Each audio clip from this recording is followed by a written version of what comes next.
For the Department. Good afternoon, everyone. I'm wondering if this is more Department. I think it's time for us to begin our meeting.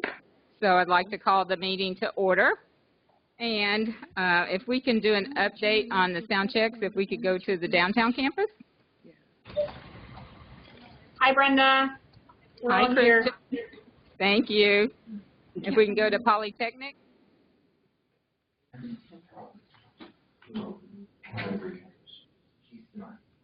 I'm sorry, yes, we're here.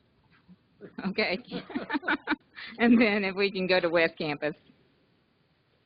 Hello. Okay. And everybody can hear us well from Tempe? Okay. All right. Thank you. So we, in order to determine whether or not we have a quorum, we're going to do a health quiz. But first, I just need to introduce myself. I'm Brenda Hosley, and I am your University Senate President and also the chair of UAC. And I originate from the College of Nursing and Health Innovation from downtown campus, where I'm a clinical associate professor. So now if we could go to our quiz. And I don't think the clickers are working on the other campus, so you don't have to report each individual, but if you could just give me the total count after we vote. But I think Tempe's working. So according to the Centers for Disease Control, which of the following is considered the better blood pressure for an adult? A, 120/90, B, 110/70, C, 140/100, or D, none of the above? See how well you know your health. Yeah. Uh-oh. I hit D. We finished. Okay. Has everybody voted? Okay. And downtown?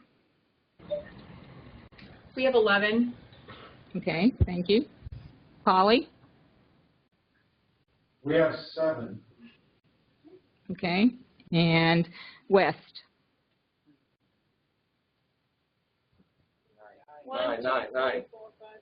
9. Okay. Do we have a quorum? Okay. All right. Thanks, everybody. So the correct answer is B, 110/70. So it used to be 120/80, and then the CDC said that it really needed to be less than 120/80, so 110/70 is really ideal for right now. Okay, the other thing I want to address is technology. So if we lose video with the other campuses but maintain audio, the meeting will continue. If we lose audio, we'll take a 10-minute recess to see if audio can be restored. If not restored, after 10 minutes, the meeting is adjourned. So nobody go out there and try to pull a plug on anything. Okay, I just wanted to let you know that President Crow and Interim Provost Cyril could not be here. They're out of the country currently, but they'll be here for the next Senate meeting. But in the meantime, I would like to introduce Deborah Clark, who's been appointed as our Vice Provost for Academic Personnel, and she began that tenure August 1st, and she replaces Barry Ritchie, who was in that position since 2012. Deborah? Okay, so if you all don't know her and didn't know that, then that's who she is. So we have 2 informational reports, and the first report is from our new men's basketball head coach, Bobby Hurley. So he's going to come up and give us a few words.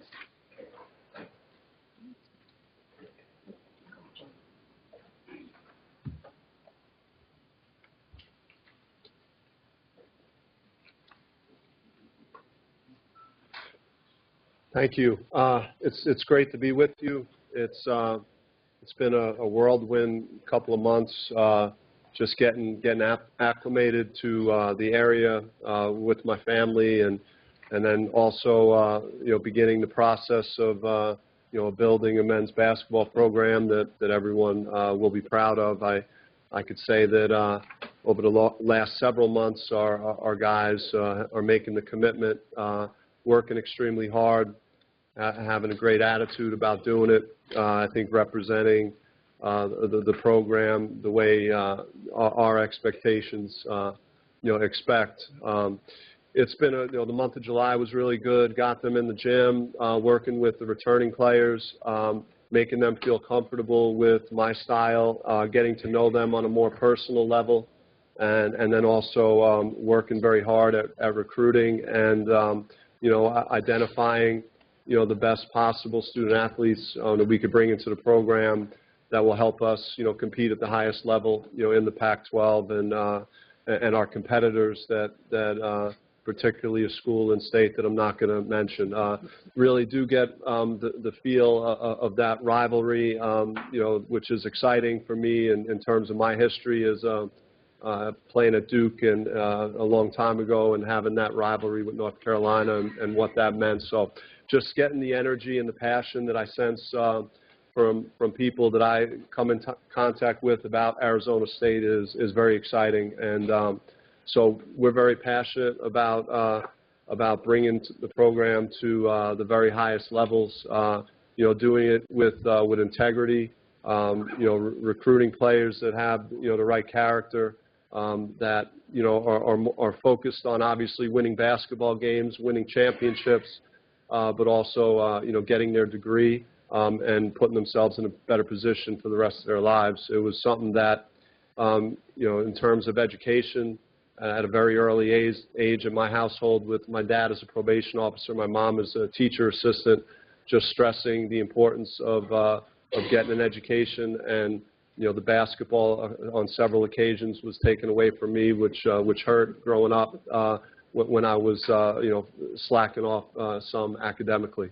But it put me in a great spot to go to a place like Duke University, and I know it made my mom extremely happy that I was going to a place that I would get, a quality education. And so I understand the value in that and take that very personal with, getting that point across to our athletes. I was fortunate enough to play in the NBA and play 5 seasons of professional basketball, but never had the career I anticipated. And you get that phone call no matter how well you're doing, and it's a tough phone call when they say, that your professional basketball career is over, and then you really need to have something to fall back on. So we're trying to, talk with our athletes about that and hope that they strive for that, but know that there's a lot more out there than just putting the ball through the hoop. So those things are really important. We've tried to, make some upgrades that we're hoping the school and our fan base will be excited about with regards to our schedule with men's basketball. We've tried to upgrade that some in trying to challenge our team in our out of conference, and we have some exciting games. We have Texas A&M here at home. We have UNLV on the road. We have Creighton on the road. We're playing in an event in Brooklyn, which is at the Barclays Center where the Nets play, and it features ourselves versus NC State and Marquette and LSU and the other brackets. So it's an exciting little tournament in November. And then we reached an agreement to play at Kentucky this year on December 12th, which will be on national television. And I just think it'll be a great environment, great, for our players, great learning experience. And then the following year in 2017, we're going to be in a neutral site game with Kentucky in the Bahamas. So it's again on national television. I think, an opportunity to get great exposure for the university and also, help us in terms of recruiting and just being more visible to get involved with, the best possible talent. So I feel great. I'm happy that school's in session. I was going a little crazy in the middle part of August, just with not having the players here, and it's just exciting, to have them back on campus, see the energy on campus, get them in the gym and working. And there are a lot of schools right now that don't even start until after Labor Day. So as a coach, I already feel like I'm gaining an advantage on my competitors. So it's exciting. It's exciting to be at a place like this with, just all the other sports and the excitement surrounding that and what it brings to the table and how it helps our program. And obviously with the football team starting this weekend and we're going to have, recruits on campus through the fall. So, we're hoping to utilize those things and just the entire energy, the great energy that's here to, to bring in the best possible players that we can. So I'm excited. Our staff is. I'd be happy to answer any questions if you might have a question. Otherwise, that's kind of what I was hoping to talk about today. Yep. Okay, does anyone from downtown have a question? No questions from downtown, but thank you, Coach. How about Polytechnic? No questions. Tempe, if so, you can come to the mic if anybody has a question.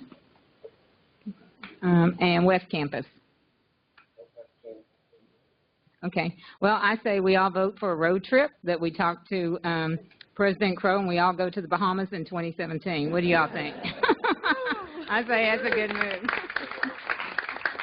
I apologize if the speech came up a little short in terms of energy, but I can tell you my locker room speeches will get that team ready to play, and you'll be excited about what you're watching when you come to see our team play. Thank you.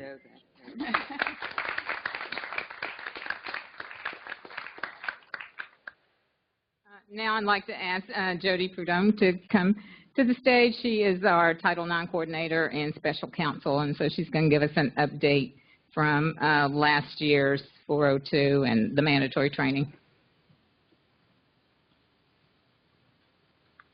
Thank you, Dr. Hosley. I can say that I never thought I'd be invited back to speak to the Faculty Senate, so thank you. I'm happy to be here. So I thought I'd give a little bit of update on the duty to report training. So as you guys know, we launched the duty to report training in March 6th of 2015. So I'm going to give you some numbers and then talk a little bit about the philosophy behind the duty report training. So from a numbers perspective, from December 2010 to March 6, 2015, we had about 30 cases that came through Office of Equity and Inclusion. So those cases would deal with ACD 401 and 402 violations, or allegations of violations.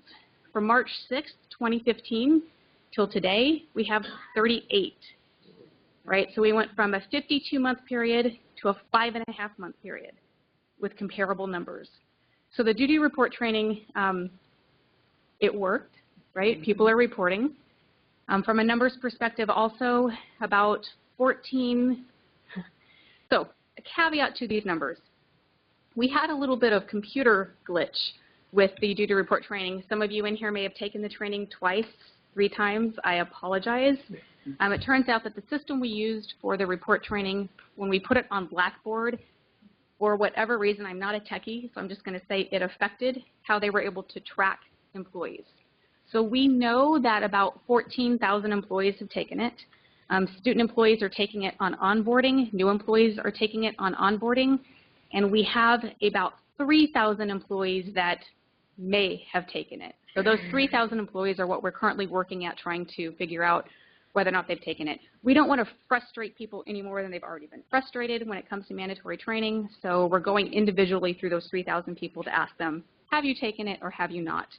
And we'll take them at their word for it at this point because we need to fix the computer problem going forward. So those are the numbers. With regard to the rationale, so the duty to report training, it's been an interesting process. People have very strong opinions on it. People either don't care or they have very strong opinions on it. And those opinions can be proponents of having a mandatory reporting or opponents of having that mandatory reporting. So I thought it'd be worth talking a little bit about why we did it. You know, we did it for really 3 reasons. One, consistency. We definitely want our students to consistently know what's going to happen when they report, no matter who they report to. 2, we wanted to see our numbers increase. It's not that, you know, we don't think that these matters aren't happening. So low-level sexual harassment to full-blown sexual assaults, we know that they happen across the nation. We want to know about it so we can fix our educational environment. And definitely this training helps the reporting numbers go up. And 3rd, we really want to give control to our students when it comes to the information they have. The way that our students know that you are mandatory reporters, there are 2 ways. One, we're trying to incorporate that information into mandatory training that the students have to take. But more importantly, that information needs to come from you all, from the faculty. It is not often that our students report to an employee per se versus faculty members, which is why we want to focus on our faculty. It's certainly up to you how and if you express the fact that you're a mandatory reporter. We're encouraging faculty to put it in syllabi and to actually state it either during one of your first classes, or if you have some of you have classes that you know that topic could come up and those issues could come up. Some of you have particular assignments, so maybe before that assignment. And the conversation is a simple conversation. It's just a conversation we have to get used to having. So it's a conversation that under university policy, I'm a mandatory reporter. So I want you to know that if you're going to report something or if you're going to give information that involves sexual harassment or sexual assault, I want you to know what I have to do with it as a faculty member. I have to report it. So I want you to make the choice on whether or not you tell me that information. So please choose whether or not you want to include that in your assignment or your discourse or not. We're very specific in the training that we give to students that they do have opportunities, confidential opportunities at the university, so that they can go to ASU counseling services. They can have confidential conversations. Our counselors are wonderful and well-versed on university policy, so they can help the students work through determining if and when they want to report information. So at the end of the day, whether or not you don't care or you're opposed to it or for it, I think we probably all are on the same page that we're just trying to get to a safe and secure and respectful environment for our students, our staff, and our faculty. So I do want to thank you. Faculty have been unbelievably wonderful in taking this training. The numbers are great from a faculty perspective, unless you're one of those 3,000, which I don't know, so we will figure that out. But I do thank you for taking the time, and regardless of whether or not you agree with it, everyone seems to be adhering to it, and I just thank you for following through. So I think I have a little bit of time if you guys have questions.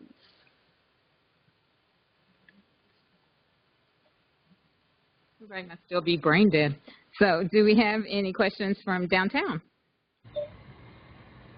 No questions downtown. Thank you. Okay. Polytechnic, do you have any questions? No questions, thank you. Tempe, come to the mic. No? Okay. West. No questions. Okay. Well, thanks, Jody. You did a wonderful job. Thank you. No questions.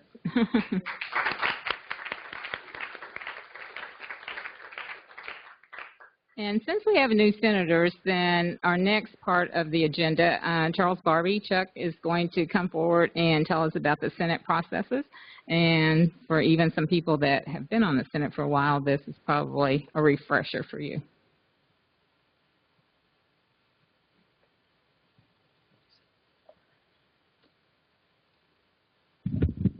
Good afternoon, everyone. Hope everyone is doing well. It's good to see a lot of familiar faces back in the seats here, and also at downtown, Poly and West Campus. Great to see you all as well. So my name is Chuck Barbie. I'm the director of the University Senate Office, and I'm going to talk to you a little bit about some basic processes, because I know everyone, all the new senators, I know you scoured the new senator orientation document with a fine-tooth comb, okay?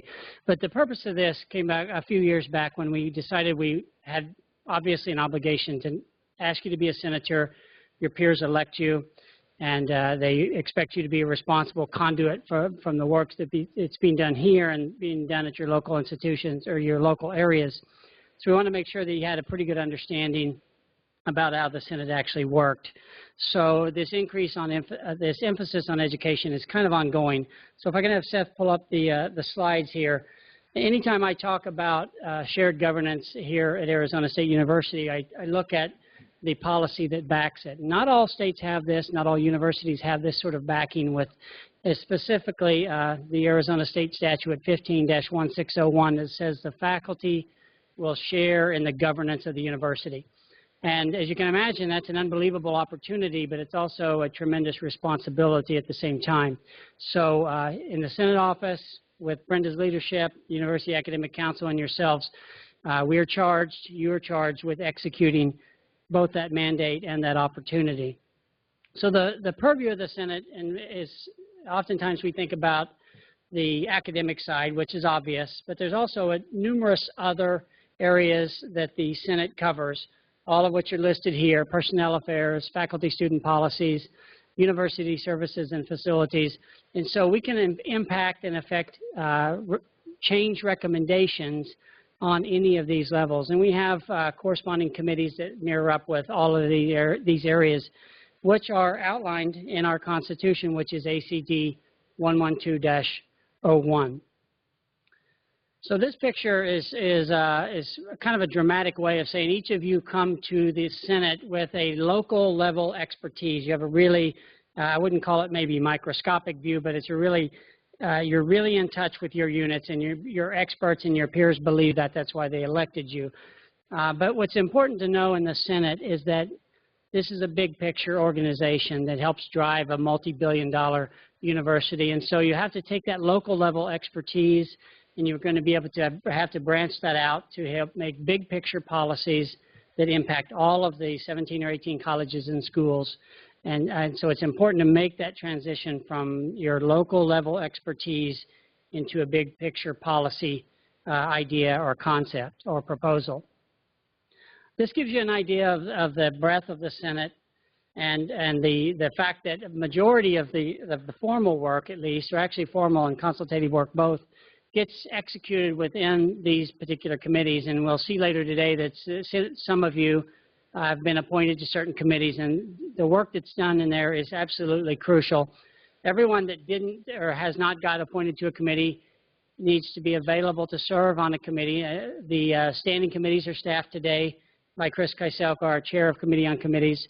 But there's also task forces and ad hoc committees that are developed as the academic year goes on.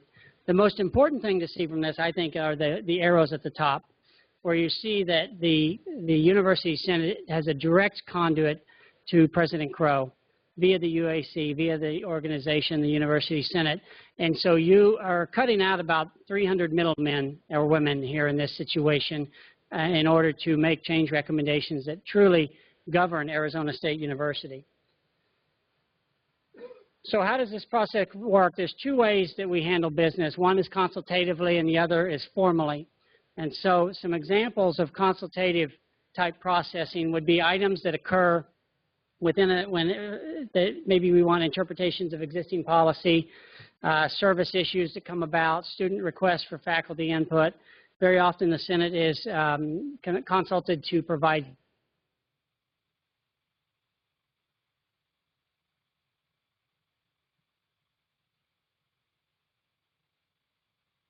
opinions and feedback and expertise on larger decisions that don't necessarily have to come to the Senate for a formal vote of the representative body. What we're most familiar with here is the formal processing, and these are the types of items that are curriculum related, new course proposals that many have reviewed, a variety of motions that may come from committees, may come from the academic assembly, faculty develop motions, and then occasionally we do a resolution. We did some resolutions in the past on guns on campus. We did one on speed and rigor in regards to new course proposals. So those are examples of formal policies that actually, once they are voted on and vetted by this body, they are sent on to the president or his designee. So a quick quiz after hearing what I just said: does all of our business have to be in the form of a Senate motion?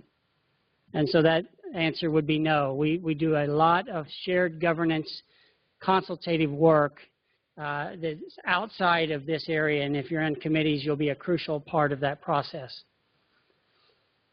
So the formal business, so that we're effective and we don't unnecessarily spin our wheels or we don't table items unnecessarily because maybe we weren't familiar with the process, we're going to go quickly through how things will generally work here at the Senate meetings. So this is the agenda.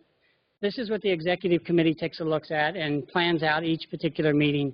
But what we're going to focus on primarily is the old and new business items. Those are the action items. Those are the areas where you'll be asked to take things back to your people, bring back information. And so the first reading is also called new business. And the whole concept of reading, the best I can tell, comes from the Arizona State Legislature, at least locally, in which they would actually, because a lot of the legislators couldn't read, they would read the entire motion from start to finish, and I believe they would do that a total of 3 times. But for us, the first reading generally is a motion. And remember, by the time an item comes to new business on the agenda, it is gone through tens of possibly even hundreds of hours by a committee of individuals working towards it. Doesn't mean it's perfect, but it means a lot of work has been put into it. And so it's a public announcement that this is being presented as a possible item for action. 4 weeks later, at the following Senate meeting, that item will come up as old business. And it's at this time that any discussion will actually occur. We don't discuss items on new business, just a public announcement. But what's most important is what occurs in between. And so after an item is publicly presented on the agenda, you'll see a point of contact. And it's critical that you take that piece of information back and gather information and provide that point of contact with all of the crucial comments that you have collected. Any negotiations after those comments are collected will occur, and then proposed edits and amendments can and probably will be made in that 4-week time between the first and the second reading. So when that time has elapsed and it comes back up now to be on old business, the vote will occur here in the Senate office, or on the Senate floor, sorry, not Senate office. And hopefully by the time we get items to old business, they're at least 90% complete, we think, or 95%. And there's always going to be debate and discussion on remaining topics that occur, and that's certainly natural. But that's the process to keep us streamlined and to keep us moving forward. I do want to talk about consent agendas because it's very common and familiar to a lot, but not to others. And a consent agenda is typically a grouping of items that are normally non-controversial, that are voted on in bulk just to speed things up. So if we have 27 motions, we don't have to go through and do 27 separate votes. All right, but it's important to remember that you can remove items from the consent agenda. And you might ask, well, why would I want to do that?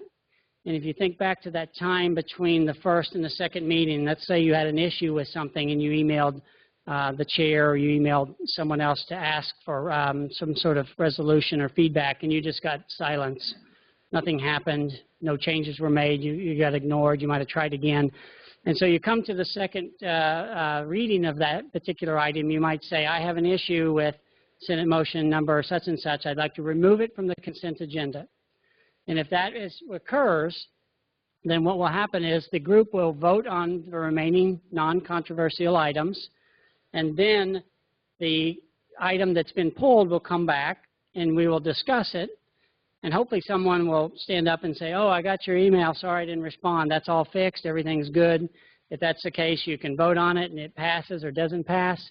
Or you might, if nothing can be resolved, it might be voted on to be tabled and sent back to the committee to be repaired and maybe brought back at a later date. So that's consent agendas. That would handle the same way on the new course proposal consent agendas that you see. It's the same concept, except you'll be pulling a single or multiple courses off of that consent agenda if you hadn't got any resolution for your questions between the time of the first and second reading. So quickly here, in wrapping up, there's some process innovations that the Senate has taken on so that we either not a bottleneck or even perceived to be a bottleneck on shared governance or faculty input. The first one is an electronic first read. Normally, the normal route would be first read, 4 weeks later, second read, vote. But occasionally our committees or maybe an administrative request or a faculty request will come up and it just misses a Senate meeting, and it's really crucial, as deemed by the current Senate President, to go out. We've allowed for, in our procedures and protocol manual, for electronic first reads to go out at least no earlier than 2 weeks prior. We deem 2 weeks is at least sufficient to get to some faculty input back. So that could happen. It's not common, but it's important that we have that option standardized and available. There is also a procedure for critical items where if the first read of an item falls on the last Senate meeting of the fall semester, that automatically adds in nearly another 4 weeks to the wait until it can come up for a vote. So at the discretion of the Senate President, usually in consultation with the UAC, that can actually, we have some procedures in place to actually execute a vote over the holiday break. And that happened a couple of years ago, but it's very infrequent. And lastly, as you may already have noticed, the new course proposals, and this came at the request of faculty to speed up the process for new course proposals. Those, you will never see them on the new business because they always go out as an electronic first read, and you'll get them in your inbox 2 weeks prior to the Senate meeting. And I think we've outlined through email enough of the instructions on how those take place. But when you see them on the agenda, they'll always be notated as old business and come up for a vote. So lastly, I just want to direct you to make sure you get familiar with our website. Get real familiar because in about 2 weeks it's going to change, but it's going to be much, much better. But everything you can imagine, agendas, minutes, motions, archives, annual reports, committee reports, presentations, anything that you might want to see both now and in the past is up there at usenate.asu.edu. So that's all I have, Brenda. If there's, I don't know if we even want to do questions, but real quick, I'll ask downtown. Do you have any questions for me? No questions from downtown. Thank you. Thank you. Polytechnic? No questions, thank you. All right, thank you, Keith. Tempe, there's no one at the mic, so let's go to West Campus. No questions here. All right, thank you, Martin. Okay, thank you. Thanks, Chuck.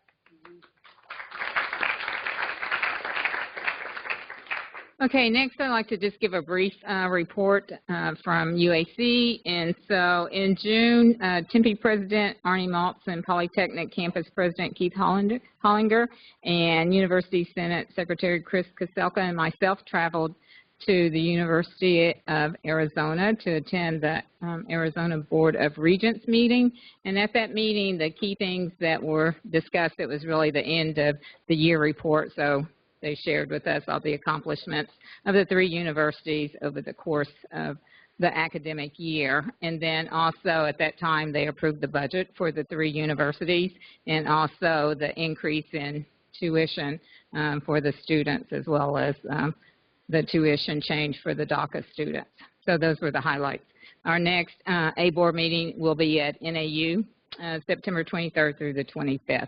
And so we again will have a couple of presidents and myself and Chris attending that meeting. Also, I wanted to recognize our Senator Spotlight from April 2015, and that was Professor Manuel Barrera. He's in the psychology department, and he's been there for 38 years. And this is his only job. Can you imagine?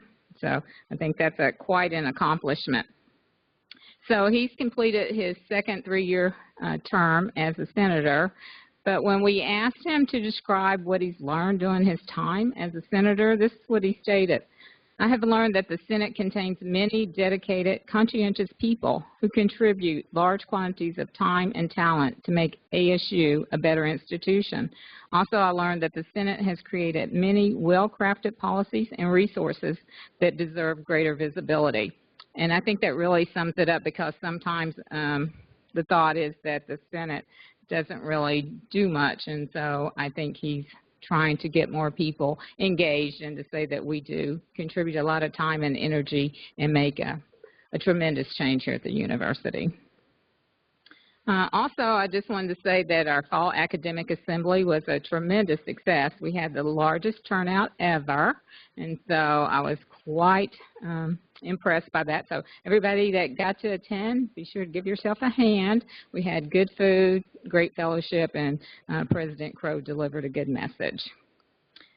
Also, the Thunderbird School of Global Management is becoming fully engaged with the university. They've elected their senator, William Youngdahl, and he is actually caucusing with the West Campus. They also have a representative on CAPC now, and so they're in the process this semester of completing their unit bylaws and having those move forward. And then also we have representation on committees for 2 of the dean searches, so the Dean of Engineering. We have Elsie Moore, who's representing us on that search, and then also the Dean for the Division of Graduate Education, and we have Judy Kreisig from the downtown campus representing us there. And then I also wanted to thank Denise Bodman for taking the tremendous responsibility to serve a second term as our parliamentarian because it's not an easy task, but we really want to thank her.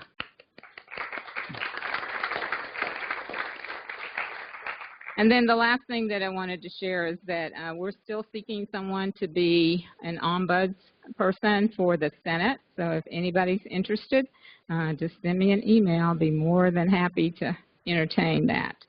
So next, as we move to new business, I'd like to call on Stephen to come forward and present the motions. And again, there's no discussion at this time. He will just present the motions.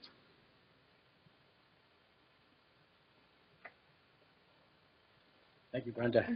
Good afternoon. I'm Steve Semken. I'm an associate professor in the School of Earth and Space Exploration, and I'm your new chair of the Curriculum and Academic Programs Committee for the coming year, the CAPC. So yeah, under new business, again, this is my first time, so if I trip over the procedure a little bit, please forgive me. But I'm going to report on the curricular proposals that are going to be reviewed by CAPC this week, 10:45 a.m., Thursday, September 3rd. They are listed here on the agenda. I'm going to go through them just so everybody can follow them. There's still opportunity for you to provide me with feedback or questions for our meeting. You can email me. My email is there. My request is please put CAPC in the subject line so I can get to your email quickly. I'll be looking for emails with CAPC in the subject line. So here are the curricular proposals. First one is Senate Motion 2016-2, request from the new College of Interdisciplinary Arts and Sciences, School of Social and Behavioral Sciences, School of Mathematical and Natural Sciences for the establishment of an undergraduate certificate in risk communication. Senate Motion 2016-3, request from the College of Letters and Sciences for the disestablishment of an undergraduate certificate in history and culture. Senate Motion 2016-4, request from the College of Letters and Sciences for the disestablishment of an undergraduate certificate in science, technology, and society.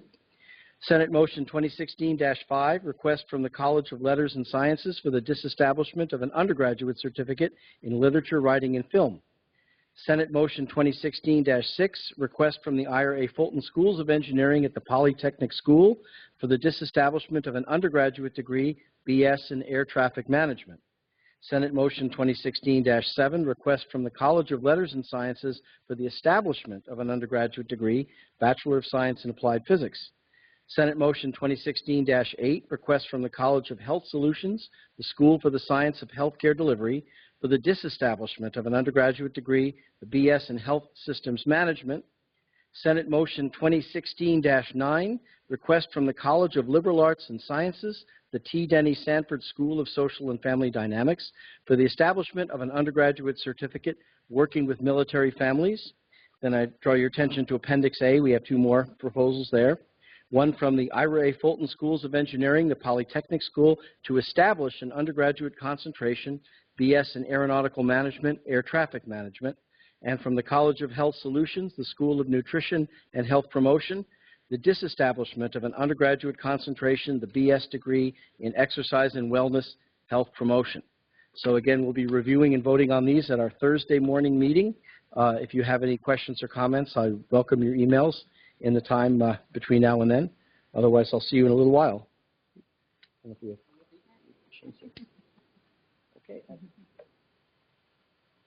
Thanks, Steve.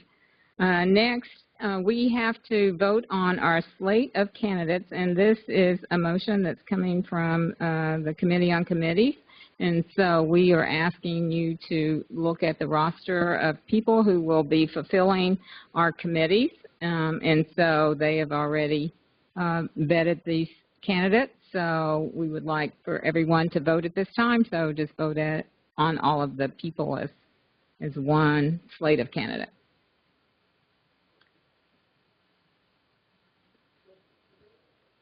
I'm sorry? Yes, they were yesterday. Or, yeah, Sunday, right?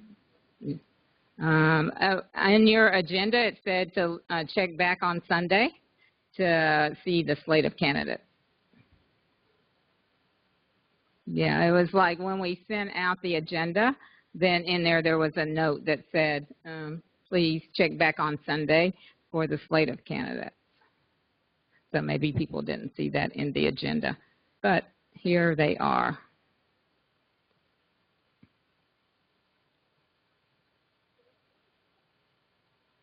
Yeah, if you go to your agenda and it says click here. Yes, it's on the Senate agenda. So, do people need a few minutes to look through the names and the committees?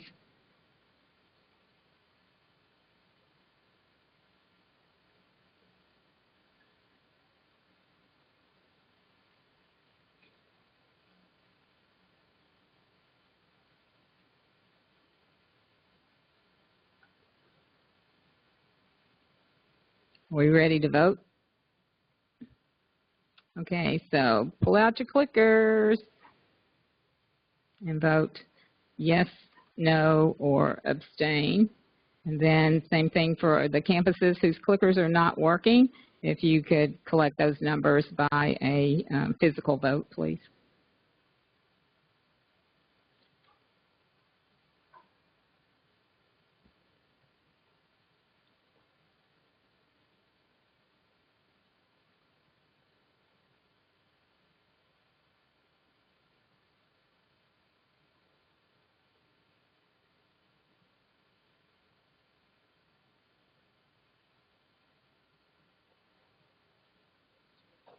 Yes. Downtown, do you have your numbers? Yes, we have 11 yes, 0 no, 0 abstention. Thank you. Polytechnic? We have 8 yes, 0 no, 0 abstain. Thank you. West Campus? We have 8 yes, 0 no, 1 abstention.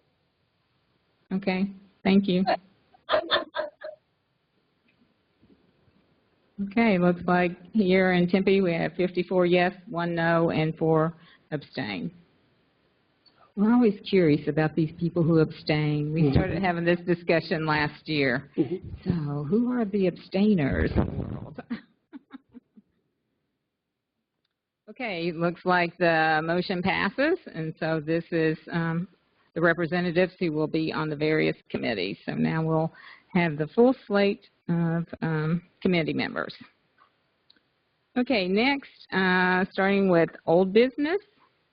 If you would look, we have the new course proposal consent agenda. And so I need a motion to approve this consent agenda. Somebody make a motion? Okay. Arnie Maltz makes the motion, and then I need a second. Who said that? Okay. All right. Thank you. Yes. And so now that we have a second, now we can have discussion. So is there anything that someone wants to pull off the consent agenda?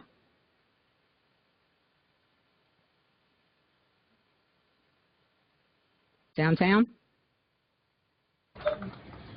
No comments here. Okay. Polly?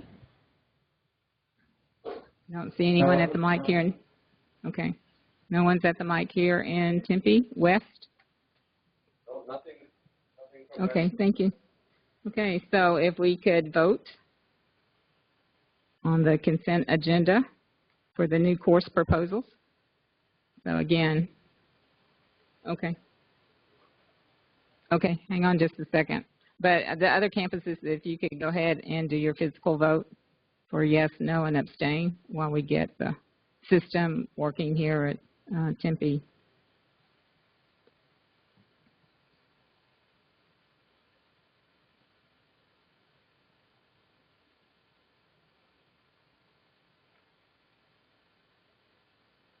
Okay.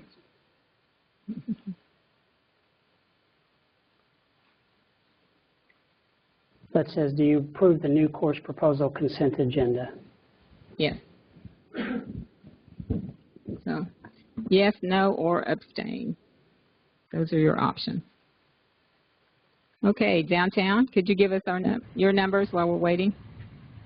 We have 10 yes, 0 no, 1 abstain. Okay, thank you. Polytechnic? 8 yes, 0 no, 0 abstain. Thank you. West Campus? 9 yes, 0 no, 0 abstention. Okay, thank you.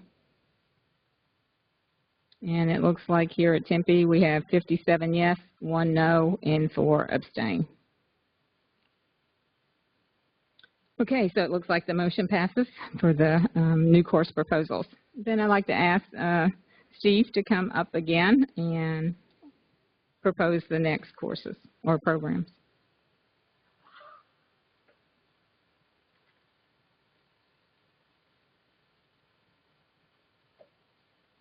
Okay, this is old business. So these are the curricular proposals that were passed by CAPC by consent agenda on April 30th unanimously. I'll read them all off, and then I'll ask if anybody would care to have any of these removed from today's consent agenda for discussion. First one is a motion, Senate Motion 2015-74, request from the College of Liberal Arts and Sciences School of Historical, Philosophical, and Religious Studies for the establishment of a graduate certificate in digital humanities. Senate Motion 2015-75, request from the College of Liberal Arts and Sciences School of Life Sciences for the establishment of a graduate certificate in scientific teaching and higher education. Senate Motion 2015-76, request from the College of Liberal Arts and Sciences School of Politics and Global Studies and American Indian Studies for the establishment of an undergraduate certificate in American Indian Nation Governance. Senate Motion 2015-77, request from the College of Nursing and Health Innovation for the name change of a graduate certificate from geriatric nursing to interprofessional healthy aging. Senate Motion 2015-78, request from the Ira A. Fulton Schools of Engineering, School of Electrical, Computer, and Energy Engineering for the establishment of a graduate certificate in sensor signal and information processing. Senate Motion 2015-79, request from the Ira A. Fulton Schools of Engineering, the Polytechnic School, for the establishment of a graduate degree, PhD, in Engineering Education Systems and Design. Senate Motion 2015-80, request from the Ira A. Fulton Schools of Engineering, the Polytechnic School, for the establishment of a graduate degree, PhD in Systems Engineering. And Senate Motion 2015-81, request from the Mary Lou Fulton Teachers College, Division of Teacher Preparation, for the establishment of an undergraduate certificate in environmental education. Once again, these were voted on by consent agenda at the CAPC meeting on April 30th, 2015. That agenda is online for anybody who care to see it. I'd like to now ask if any of the campuses wish to remove any of these motions from the consent agenda. Anyone from Tempe? West Campus? Poly Campus? Downtown Campus? Everybody's okay with that? All right, so we'll have a vote on that then. So I guess Tempe, we have it up on the thing there? I guess A is yes. Right, there we go. A is yes, B is no, C is abstain. So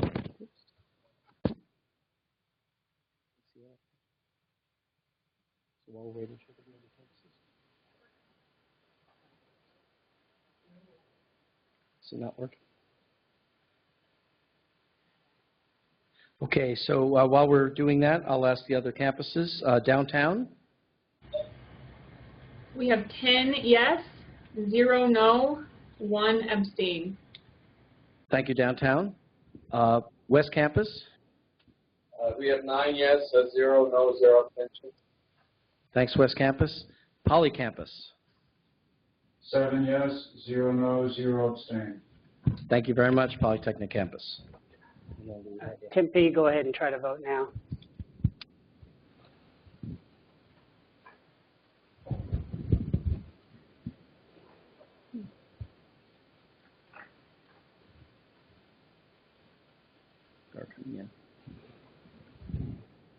Okay.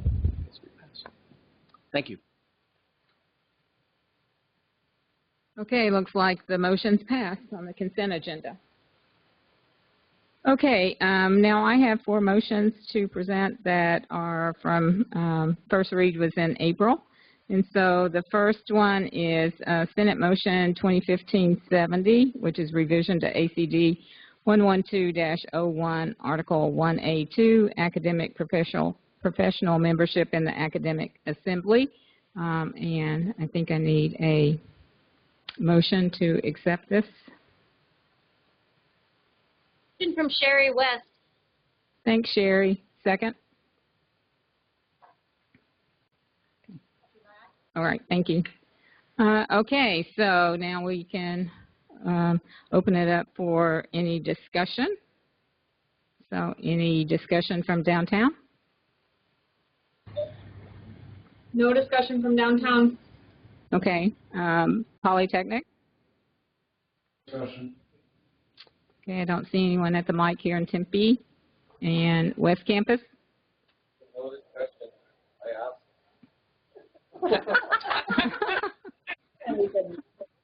Okay, so if you would see the highlighted things is that basically what we did is change the current wording and then also looking at the membership, because one of the things that we were concerned about is that there wasn't adequate coverage for all the people who were actually in that academic professional group.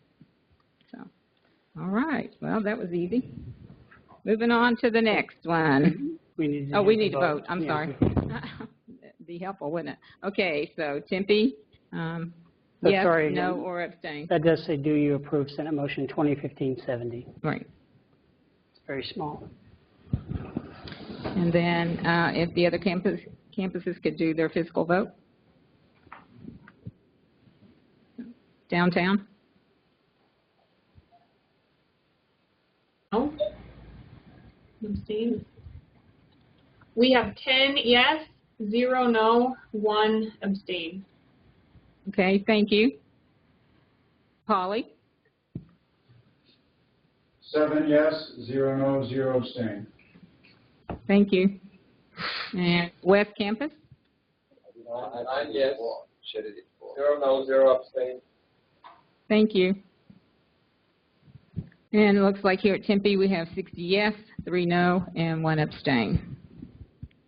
Okay, so it looks like the motion passes. Our next is Senate Motion number 2015-71. And so again, this motion was introduced by the University Senate Ad Hoc Committee on Grievance Committee Policy, and the chair was Shirley Rose. And the first read, again, was in April. And so this is our second read. And so, again, I need a motion to approve. Motion to approve, Sherry West. Okay. Sherry, will you be the second LC approved here? Yes, second. Okay. Thank you. So, again, the rationale for this was so that we could have enough representation on CAF and on grievance, because we needed to make a more equitable distribution since the majority of our faculty are here at Tempe. It was hard to really go with the 3-3-3 for the other campuses because we rarely had a full committee. And so we're going to do the 2-2-2 and then 6 here at Tempe so that there will be representation from all the campuses, but we will distribute the workload more equitably. So, again, if I could call for the vote. So, again, do we have any discussion? I'm sorry, was there a question? I guess it is me, right? So, Can you hear us? can you hear us, Brenda? Is this Wes? Yeah, now I can hear you. I couldn't hear you at first. Yes. So, Your question? Yeah, well, as I mentioned the other day at the executive committee, this is Alejandra from the School of Humanities and Cultural Studies. So, I mean, I understand what you're talking about, the distribution, but I'm still not convinced that it is a good idea to have less representation from the West Campus and I guess Poly and downtown. So right now, does West have the 3 representatives in CAF? I'm not sure. I don't think so. That was the problem, was that we could not get 3 people every year. And so sometimes we'd get 2, but sometimes we just wouldn't have a full slate. And so I know last academic year we did not have a full committee. And so that was one of the reasons that the subcommittee came forward with this recommendation and stuff. So Shirley actually led that, and she's on sabbatical this year. Yes. West only has 2. Can I ask a quick question? It's Bill Youngdahl from Thunderbird. It looks like Thunderbird faculty are going to come under the West campus, not be a separate campus with separate representatives for these kinds of committees. We only have 14 faculty right now, so we're probably smaller than most small departments at ASU. Right, and that would be, if you were a separate campus, then we would definitely have an issue if you only have 14 faculty members to be able to actually serve on all these committees. And so that's why we know the majority of the faculty are here at Tempe to try to distribute the workload more equitably. And so it's not to silence anybody's voice because you still have a representative, but we need to be able to staff the committee. Are there votes by numbers in the committee or by campus? Well, we talked about both. It's like whether we should do it by campus or if we should do it by just sheer numbers. And we wanted to make sure everybody's voice was heard, and so this committee decided that it's best to still go with our campuses until further discussion, because at this point we didn't feel like we were in a place where we really just needed to mandate that we would just have 12 members from the entire university at large, even though we're considered one university in many places. We want to keep our many places with representation. Does that help answer your question? That seems to remove partially the concern that we will reduce the vote by reducing the number of representatives. Right, but if you don't have people that are going to staff the committee, then you're already reduced. So it's not like we are trying to take your voice away, but we just can't get representation when we have smaller numbers on the other campuses.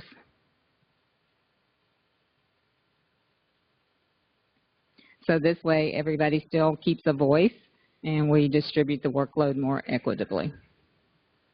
Can I add something? Yes. I was on this group and there was multi-campus representation. This is Chuck Barbie at Tempe. And there was multi-campus representation in making this proposal. And keep in mind, these grievance committees, they don't vote as an entire committee. There's 3-person panels that are pulled out from each committee that hears a potential grievance hearing. So it's West isn't losing any sort of vote because there is no vote that occurs committee-wide in the CAFT or the governance grievance. Correct. Any other comments or questions? If not, then we'll call for the vote. Yes, no, or abstain. And then also if the other campuses would do their physical vote.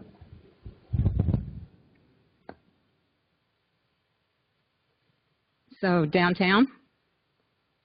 A no. Abstain. We had 9 yes, 0 no, 1 abstain. Thank you. Holly? 6 yes, 0 no, 1 abstain. Thank you. West? You can be on the the yes, 6 yes, Okay. 6 1 yes, one no, 1 no, and 3 abstain. 2 abstain. 2 abstain. 2 abstain. Okay. And then it looks like here at Tempe we had 59 yes, 3 no, and 3 abstain. So it looks like the motion carries. Thank you. Okay, and then moving to our next Senate motion, 2015-72. Again, this is introduced by the University Senate Ad Hoc Committee on Grievance Committee Policies, and the chair again was Shirley Rose.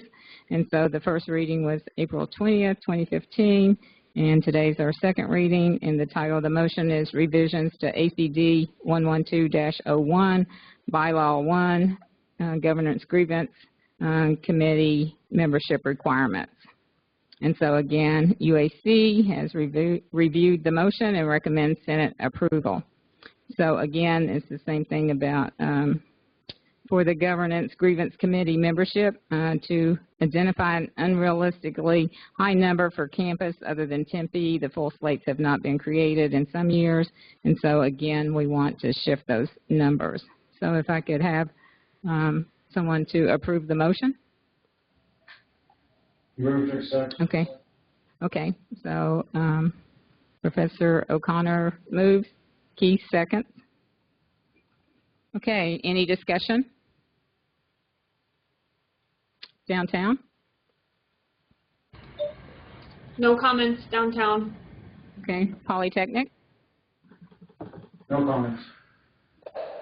Campus? No comment.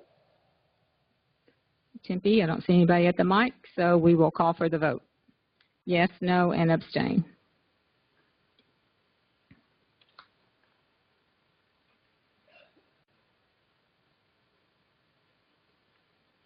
So downtown, your numbers?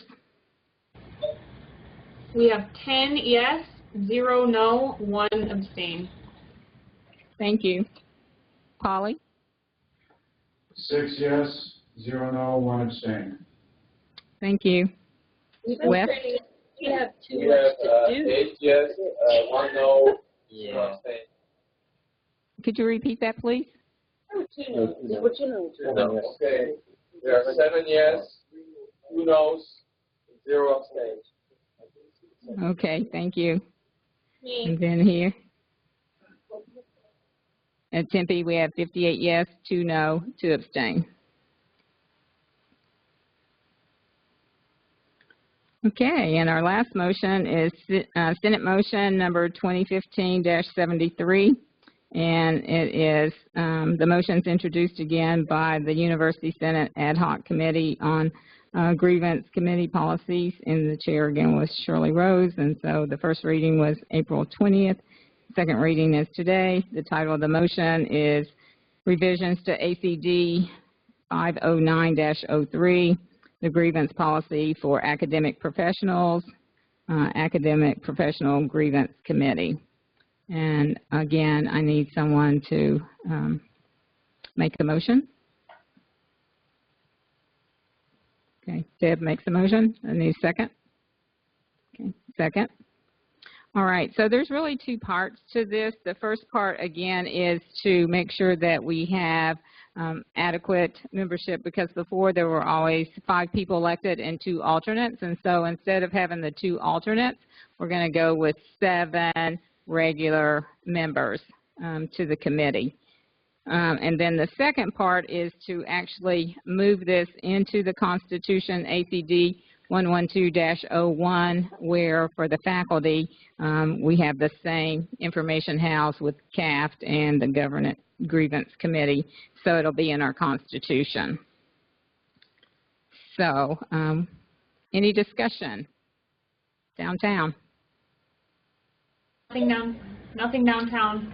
Okay, Polly? No discussion. Okay, I don't see anyone at the mic here in Tempe. West Campus? No, no. Okay. Okay, no discussion. I'll call for the vote. Again, yes, no, and abstain. So if the other campuses would do their physical vote.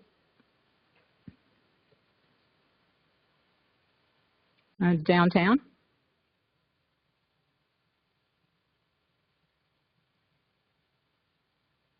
Kristen, can you hear me? Yeah, sorry, Brenda. We have 10 yes, 0 no, 1 abstain.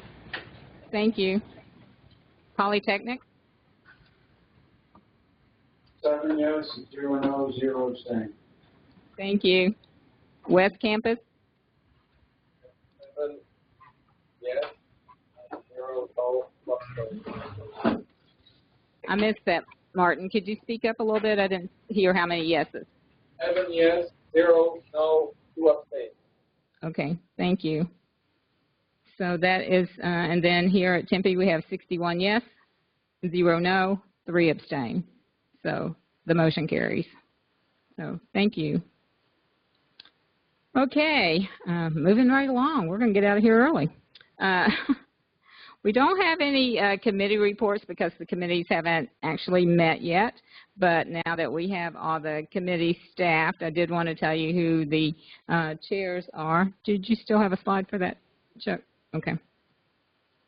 So you can see that for the Student Faculty Policy Committee, we have Keith Hollinger, who is out at Polytechnic. Personnel Committee is Oscar Jimenez Castellanos, and he is at West. University Services and Facilities Committee is Martin Matusik, and he is also at West. Committee on Committees is Chris Kaselka, who is also at Polytechnic. Curriculum and Academic Programs Committee, you met Steve Simpkin here at Tempe. The Grievance Clearinghouse Committee is Kathy Puckett. Committee on Academic Freedom and Tenure is Kathy Puckett, and she's at Polytechnic. Governance Grievance Committee, Nora Gustafson, who is downtown. Research and Creative Activities Committee is Arnie Maltz, and our Library Liaison Committee is Teresa Folger. And so those will be people who will be providing us with reports as we move throughout the year. Okay, so now I would like to have open forum for the good of the order. If anybody has anything they'd like to discuss. Anything from downtown? No discussion here, thank you. Okay. Polytechnic? One moment, please. Okay.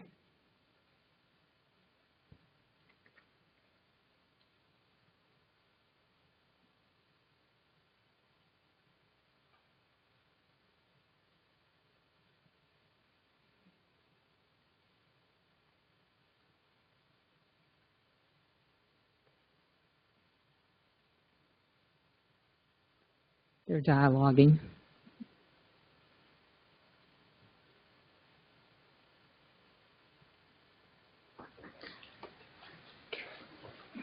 Polly, we have something to say. Okay, we're ready. Okay, because we were still discussing stuff. So one thing I've always thought about is when students are signing up for classes, they might get to a class and the class is full, and either where they can get waitlisted, so then we know is there enough interest to maybe offer another section, should we be expanding this course, something like that, and or a like electronic suggestion box.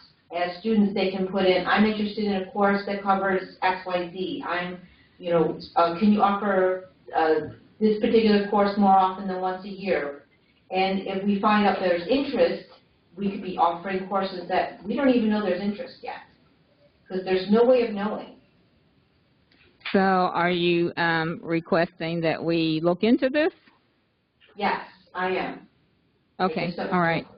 Okay, so that's something that we can refer to the Student Faculty Policy Committee. So we will add that to their list of things to pursue this year. Could we Thank get that you. speaker's name also, please? Yes. Was that Ann? Heidi. Oh, Heidi. Okay. Thanks, Heidi. You're welcome. So anything at West? I don't think we have anything except heat wave. Except what? Heat wave. Under the dam. Oh. I didn't understand you, Martin, and stuff. So did you all understand what he said? Okay. Oh, the heat wave. Oh, yeah. Hey, I'm all for that, too. And I don't see anyone here at the mic in Tempe. So now I just need a motion to adjourn. I have one from, it's Bill Youngdahl from Thunderbird again. Oh, okay. I'm sorry. This is kind of maybe a historical first for ASU or maybe any university to acquire a school like Thunderbird. But when we were acquired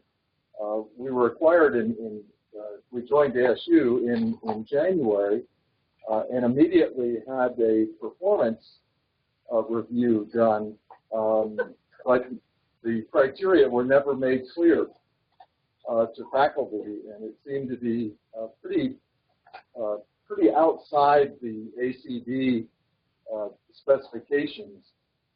And it was quite frustrating, I think, for most faculty because it seemed rather arbitrary and inconsistent with even academic norms, much less being outside the ACD policy. And this is not so much, to grieve at this point, but to suggest that if in the future these kinds of acquisitions take place, there should be more thought put into how can new faculty be evaluated and be involved quickly in developing shared governance so that they are aware of the review process and have some chance to have a peer review like other faculty would have, because in most cases, well, in many cases, it seemed arbitrary and loads were increased rather dramatically without any explanation or any kind of clarification on the criteria that were applied. So it's hard to say that there really was a performance review, because to have a review, normally there would be some sort of at least criteria in place. So a little bit of frustration, but mostly just a call to think about this in the future if there are these kinds of acquisitions. Yes, I think part of the issue was the development of your unit bylaws, and I think you're in the process of doing that, because typically a unit has their bylaws and they spell out about evaluation and those kinds of things. So I think that we kind of got ahead of ourselves when you were acquired. So I think all those issues will soon at least be thought about as you complete your bylaws and they get reviewed and they get accepted. But I would also encourage you to talk to your upper administration there and verbalize your concerns. We've certainly done so. Thank you. Okay, thank you. Yes, and someone here at Tempe? Yeah, my name is Dan McCarville. I'm over in the engineering school in SIDSI, and our director asked me to put this one in front of the, I don't know which committee I take it to because I'm a little bit new to the university process, but he would like to, that we propose to the Senate consider a motion to amend ACD 50604 and ACD 50605, basically faculty promotion to eliminate the role of the university promotion and tenure committee. I don't know which committee I dropped this off at. Yes, it's going to personnel. He had sent us an email about that, and so we are going to forward that to personnel committee to look at. Fantastic. Thank you. All right. Thank you. Any other comments from anybody for the good of the order? Okay. Hearing none, I just need a motion to adjourn. All right. Thank you. Motion to adjourn. We are now adjourned. Thank you.